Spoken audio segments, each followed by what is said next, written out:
let her know of your presence as well. So thanks for this time. Thanks for the opportunity to come together. Thanks for the opportunity to serve you in your kingdom. We pray this in Jesus' name. Amen. All Okay. right. This is so formal. Well, we've got to record it for the people who are not here. So. I know, but it feels even more formal with like this podium and stuff. But all right. You can so- hold your notes. You can put it off to the side. Yeah, there we go. I can just walk around. So I have just a few orders of business. We are going to really be enforcing check-in stickers this year. So when you release your kids, make sure you have a sticker, even if you know the people, even if it's me walking out to pick up my own children. Let's just make sure that we are checking the stickers. We've been having some issues with, I know, the Ethiopian congregation downstairs, so I'm going to personally be going down there the first few weeks and trying to make sure that they know that they need to be doing that. But we really, just for safety issues, for families who are newer, we want to make sure that we are doing that for their sake and really just for the safety of all of our children. So check in people, print the stickers. People who are teaching and everything, just make sure you get the right sticker. Yes, other than that, we are going to be doing the same thing kind of in previous years, but for those of us who are, or for those of you who are new, just handing the paperwork or the stuff off to the person after you. I'm going to try to get a bag to put all of these things in, because I'm not as on top of it as like Ann was or anything like that. But so we're just going to be handing the paperwork directly to the person after you. If they are not at church, leave it in the room and then shoot them an email and let them know where it is, and then they can connect with me or anybody who is around the church to get the paperwork from the church during the week. Any questions on that? No. All right, perfect. Last thing, we have several things kind of coming down the pipeline in terms of events. We would love to have you there. I know not everybody has kids, but we have a lot of fun things coming up. There's going to be an apple orchard day the last weekend of this month. There's going to be a Halloween parade of sorts, and all of this information will be coming out. Sarah Casper is kind of heading that up. She is going to get a calendar together and bring it to the lunch tomorrow. But if you're not going to be at the lunch tomorrow, I will try to get it to you another time. Just let me know.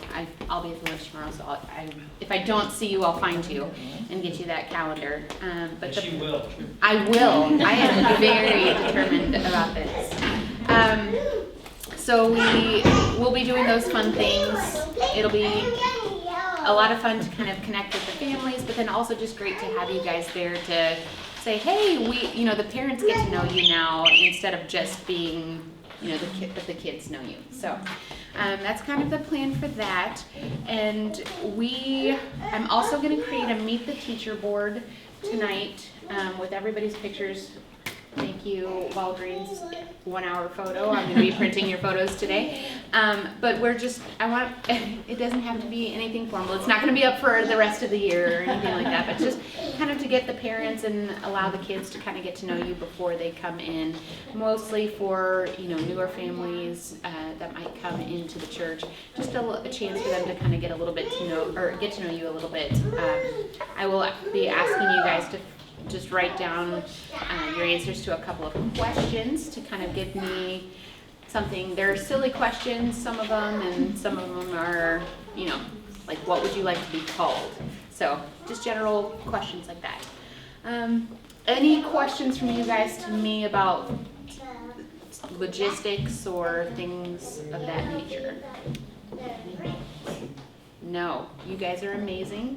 I know a lot of you have done this. And did you have I was just thinking about SNAP. I know that's always kind of a thing. I mean, Yeah. Are we going to do it the same? I don't know. Yeah, so my plan with SNAC is kind of similar sort of stuff. I'll make sure that we have that in the classrooms, or have that generally. But then if the check-in person, when they get here early, Corey's going to talk about this a little bit further in his talk, but we'd like for the check-in person to get here a little bit early, and when they get here, if they would just set the snacks on that counter, that would be really great. So the name tag check-in person? Yes. Okay. Because you are gonna be the person who's kind of here first. If you'll just get it out, that would be great, and then we can go from there. And that way it's not always Ann who's putting out all of this stuff for everybody. So, yes? I have a question about dismissal. I know when I've been in nursery, the parents Yeah. come get them. What happens with these children? So that is the plan. I guess we're gonna kind of try to do something just like what the nursery does, have the parents come get them, or somebody who has the sticker. So even if, if the So like parent, an uncle can't come and take a nephew. he could if he has the sticker, if he's been given the sticker. But if he has not been given the sticker, do not release him to the, I know, it's the worst, mostly because I will be the last person to pick up my child probably. Can we deliver them and then get the sticker? Sure, if you If really they're the last ones? Yeah, if you really want to, that's fine, but I want to make sure that you make eye contact with the person who has the sticker, and that there is a very clear handoff to the person with the sticker.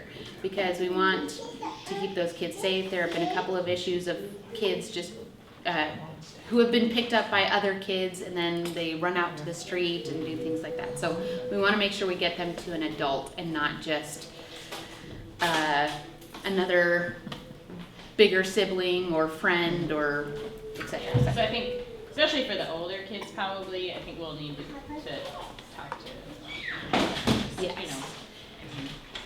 it's, yeah, and that's mostly a couple of these families and stuff too. Right. So, yeah, just, And because my they're always like, fine, Yeah. yeah, you are, but you're not the only ones. Yeah. So- So my hope tomorrow and over the next couple of weeks is to just be near the check-in on Sunday morning and convey that to the parents. And then I will personally go downstairs and talk to the Ethiopian congregation, because they don't always come to check in to get their kids checked in, Or especially they since show up really late. Yeah. And if I'm checking in and then I go Yeah. upstairs in preschool, then I miss the. Right, no, absolutely. And that's not necessarily on you. I will talk to them about what our protocol is, and if they're gonna come later, that they still need to find out a way to get a sticker. And my hope is kind of to be here in the lobby for a little bit later and just manage that. So hopefully if we kind of work out the kinks in the first few weeks, then it'll be smoother sailing and we'll kind of figure that out from there. So, but that's my hope. We really want to enforce that, because I want to keep those kids safe. So, and then I was gonna ask a question about, No. what about an adult who acts like a child? But actually the more serious question is, Yes. let's say a parent gives one of their children a sticker. Do we release kids to other kids even if they have the sticker? I would like to say no, but at the same time, if the parent, I guess, trusts the kid enough to, like, Chelsea, I trust. I don't trust her. I know, you don't trust her with anything, right? But if you say Yeah. yes, then that's what you're gonna have. You're gonna have Right, kids being released to kids. I know, Yeah. I know. So I'm gonna say no, we don't release to kids. I'm gonna try to convey that to parents everywhere. We don't release to kids, but I know it's not convenient, but that's kind of the name of the game. So we say kids, or, I mean, what about like, I mean, we Teenagers. basically we could have high schoolers being teachers in our class. So what Um, about like, if I'm they aren't not- in the kids program? If what- they look moderately like an adult, then So like if they aren't in our kids program, then we can release them. correct. Okay. Yes. If they're like an older teenage sibling, great. Oh my. Oh. Awesome. Last one. Yeah. She's our daredevil. So anybody who has not filled out an background check form, please let me know. I will get one to you and I will get your background checked. I don't necessarily get all of the information and keep all of the information. I just say passed, not passed, done. That's all I care about. So. I mean, I think I'm not sure when the last time was, so do you want me to fill it out again? Sure, why not? I mean, well, I mean, we have record of who's had. Oh. Right, Now, but technically, I don't know, that's a whole nother. it's Overall probably safety best protocol, practice right, to do it more- every Oh, year. really? Right. In school, they do it for 5 years. Right. Oh, or 5 Or, years. I mean, don't we know. can, that's something. Yeah, the we'll board- figure it out, but I will come to you if I need a background check from you. Because they do cost like $7 per. Okay. So, so there's a little bit of balance between, Right. being vigilant but not wanting to like. Right. I could probably Right. bring you my school. Okay, that sounds great. That sounds great. So if you need a background check, contact me. I will do it, and we'll get that information. If you don't know if you've done it or not, let me know, and I will go from there. Yeah, I don't know. Okay. Have I been helping for 2 Yeah, years? you But I don't know. Yeah, I'm pretty sure. All right, and then last thing, our event tomorrow, lunch. If you don't have the information, let me know. I will give you this form. We're just gonna meet at Wake Park, and we're having tacos or something, I think. Anyway, it's gonna be fun, just a chance for us to hang out with the kids and the parents and kind of back to school fun, revelry. Our household forgot to RSVP, so we're coming. Wonderful. Okay. Yep, there was an RSVP Oh. on there. Good. Okay. And so it's gonna be raining, they say, so we'll be here then? Yes. Yeah. All right, any other questions? Any other concerns? If something comes up after I talk, we'll give you an opportunity to Perfect, ask deal. questions at the end too, so. Corey, it's on Okay. you.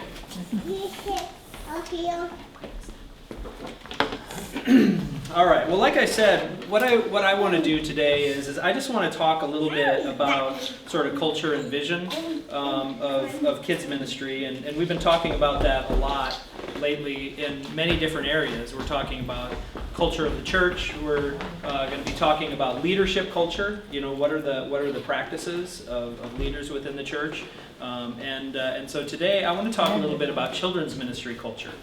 Because I think that's the foundation piece. You have to know what you're trying to accomplish, and you need to know the importance of it.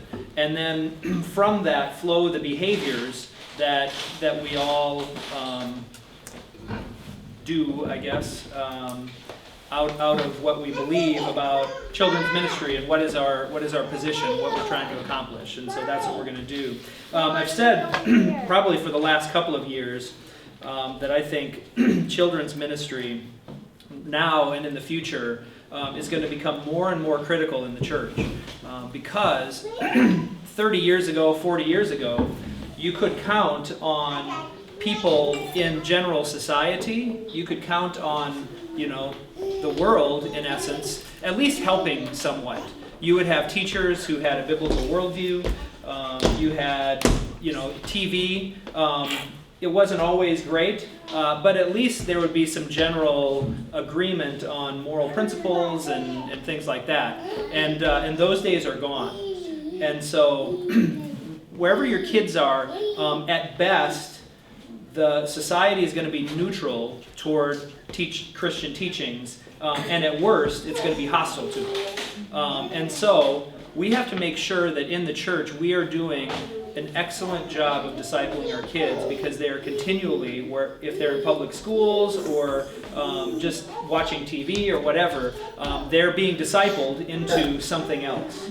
And so we have to make sure that we are discipling our kids well. Now, part of that job is with the church, but part of that is also with the parents. And so some of children's ministry has to also be equipping parents.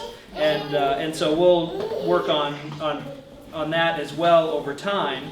But right now we're talking about kind of your role in doing that with the kids.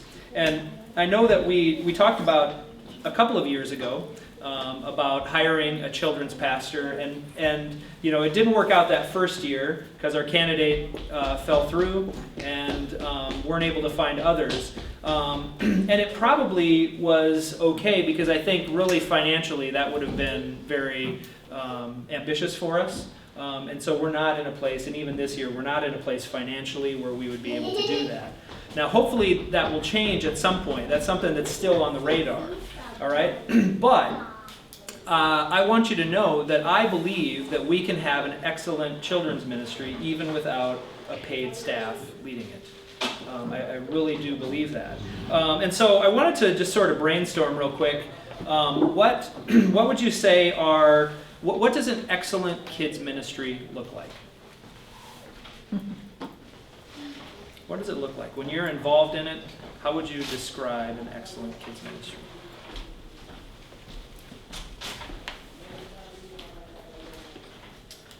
Kids want to come. Kids want to come. Kids are excited to be there. Yeah, you want them to be motivated on their own. That yeah. I remember the one, and I don't think this was a reflection of our kids ministry, but it's kind of a funny story. When Emma was very small, we'd put the kids to bed every night and pray with them. And or actually, she was already asleep and was having a nightmare. And we walked into her room, and she was tossing and turning, and she was saying, "I don't want to go to Jesus' house. I don't want to go to Jesus' house." Our reflection on how much we were at the church. Right, yeah, reflection on being a pastor's kid. So anyway, all right, so kids want to be there. I think that we'll see evidence of change in their life from what they're learning. Yeah, that their everyday, sort of behavior and attitude toward other kids and their parents changes. Yeah. Grows. They develop friendships within the church. They have the support. Yeah. People that they know, other kids they know, the same as they know. Yeah. Friendships are critical for that. Yeah. I think one of the things too is that you would see parents of those children sort of wanting to be involved in the program right now. When you look around, that's not very evident, and I think that we have to help the parents see the importance of this and this discipling of their children and taking an active role and saying, I'll help support that in the church.